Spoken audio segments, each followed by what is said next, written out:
Today I want to go over basic stances with blocks and how we actually join them both together.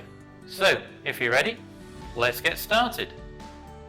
The back stance, Dwitkubi, with the high block, Olgul Makki.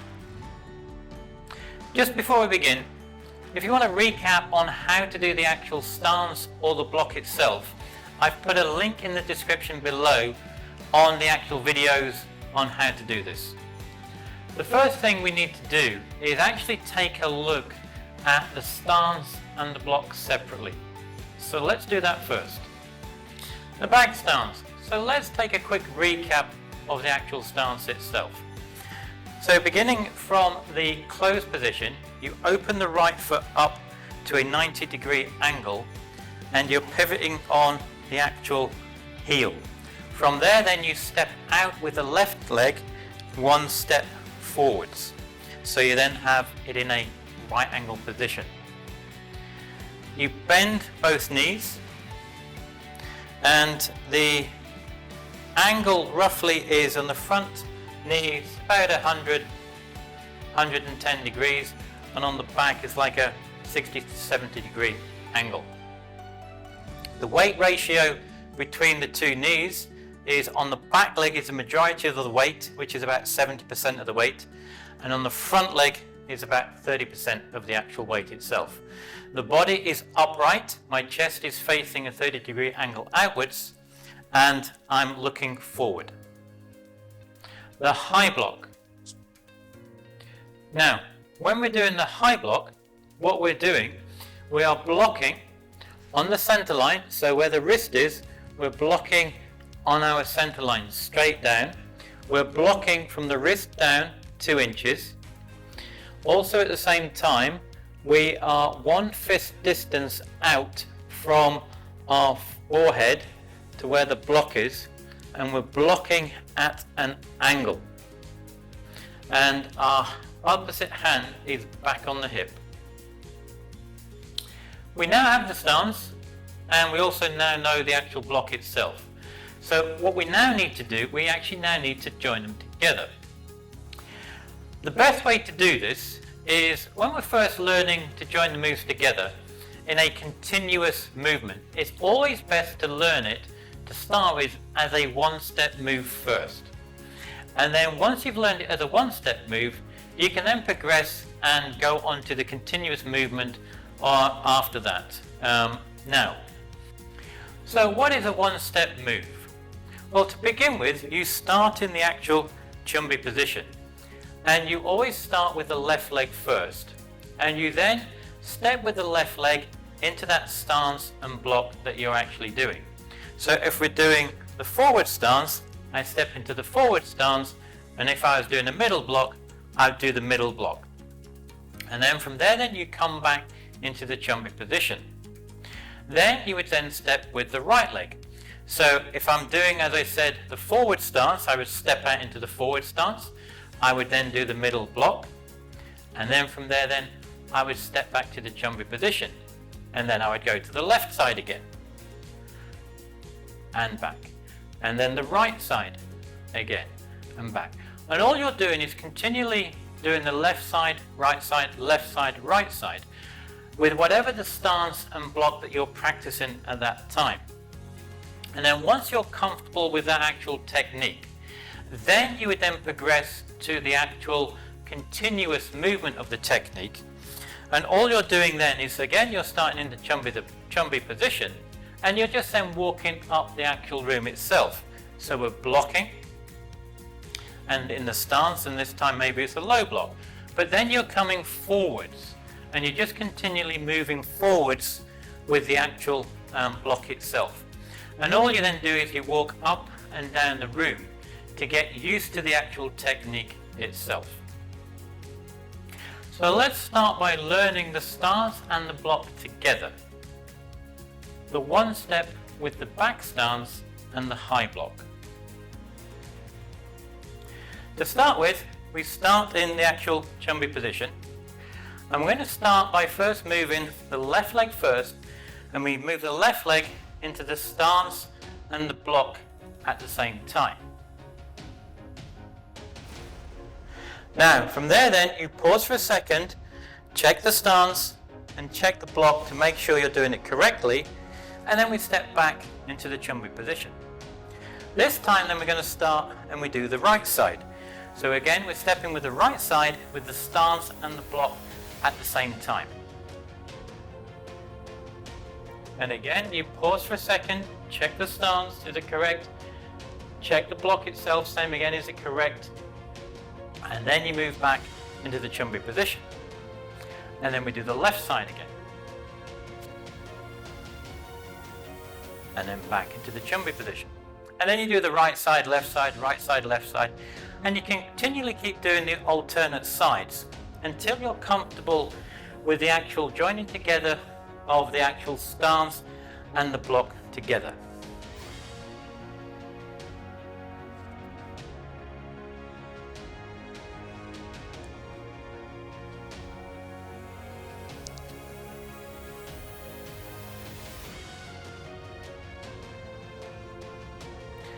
Now, from there then, what you always need to make sure then is then after you're comfortable with joining the stance and the block together, we need to make sure we then add in the Ki Hap, because it's the Ki Hap that gives you that real power, where everything is strong and tense. And this is what finishes off the actual block itself and really makes it work.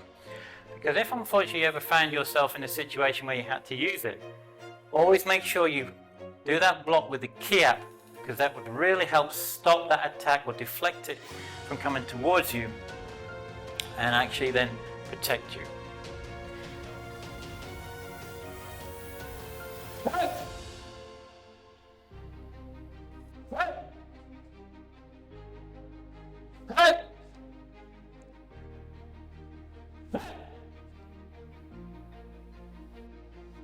Now we need to go on to the continuous technique.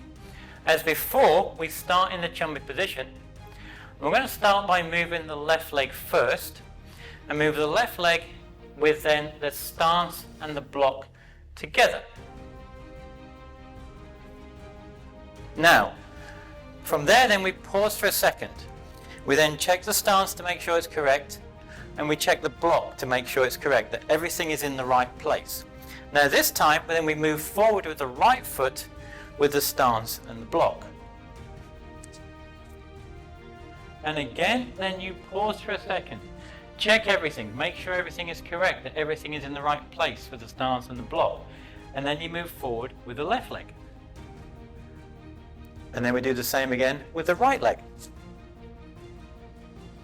And all you're doing is continually keep moving forwards. And all you're trying to do is join the stance and the block together to make it feel comfortable and natural to you. And you just keep walking up and down. When you get to the end of the room, you turn around and go back the other way. Now, once you've done that and once everything feels comfortable, the next part is you must always make sure then you add in the Ki Hap.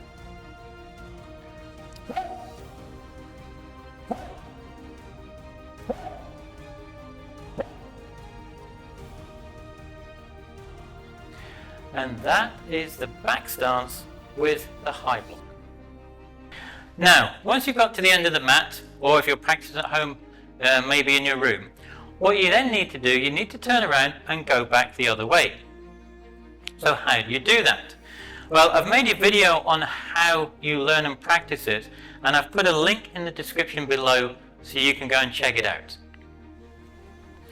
Now, below in this bottom left hand corner, or maybe somewhere in the top, is the next video on stances and blocks. So you can go and learn and keep practicing them for yourself. As always, until the next time, Gam Sa Hae Ni.